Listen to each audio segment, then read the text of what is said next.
la mesa redonda he intentado recapitular aquellos aspectos de la universidad que tienen más incidencia tanto en la innovación como en la vertical de semiconductores. En particular, las instalaciones tanto de institutos de investigación como la era empresarial de nuestro parque científico tiene una capacidad de crecimiento notable y unas instalaciones que incluyen salas blancas y otro material específico. Y además también he hecho hincapié en la capacidad de liderazgo que hemos tenido en el Plan Nacional de Semiconductores, que nos ha permitido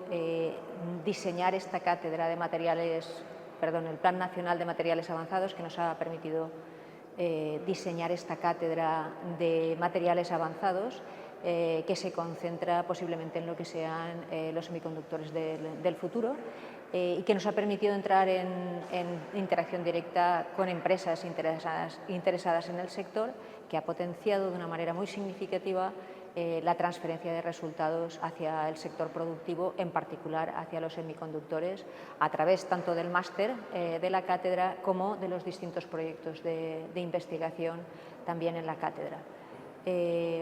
Sumarizando, creo que la Universidad de Valencia tiene la capacidad y el potencial para continuar contribuyendo a este sector que va a ser fundamental, muy importante en el crecimiento del área urbana de Valencia, en un área tremendamente importante para el futuro,